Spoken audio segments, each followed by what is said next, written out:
The Gulf methodology was one of the tools that was identified to bring in inclusion within the coffee value chain. And this came clearly after the gender analysis that was conducted when the PFC Practice for Change Solidaridad project was initiated. And during that, the key issues that came clearly was that there were gaps that were within the households. There was no equal division of labor. The women were not participating actively together with the males. And then also participation in the meetings was very low for the women. And then also there was less access to resources, productive resources for this case, for the women. So there was need to break these barriers to be able to achieve what the project wanted, and that was inclusion. These gender gaps that were identified during the analysis were fueled mainly because of the social construct within the Sebei region, where the male takes dominance over the women participation. The households were taken through training. The aim of the training was to capacitate the participants with skills and knowledge on the Gulf methodology. The training helped to break the barriers that were existing, that were limiting the participation of women. The training also helped to bring in balance in gender relations and also create togetherness within the households. At first, the males used to dominate in the home. Most of the resources, like this coffee crop, in our place they had called it men's crop. When we came back from the training, our men learned that it is important that we share these resources. And I was allocated this plot, and I can proudly manage it, sell the coffee, and then we use the income together at home here. So I'm happy. I am now empowered as a woman. The enterprises that these households came up with were mainly diversification enterprises. So these households identified ventures such as kitchen gardens, and the aim of the kitchen gardens was basically to provide the households with the nutrition. So this is how we established the kitchen garden, and we are going to demonstrate. This is topsoil. I do like this. So after filling it, I have the seedling. I put here three of them, and I water now. Together we were with the husband. I also involved the big children. We got the small stones, the small aggregates, put at the base of the sack.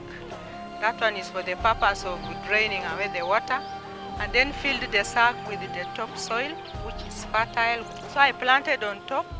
That was acting as a nursery bed. And then after it had germinated, like after 3 weeks, I now transplanted.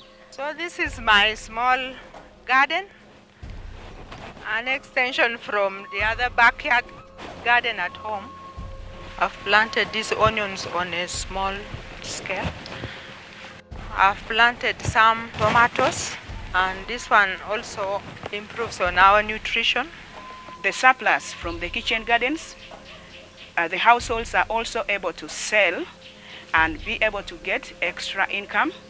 And in such a way, they actually save from the money that they were supposed to spend in buying vegetables, foods for their households.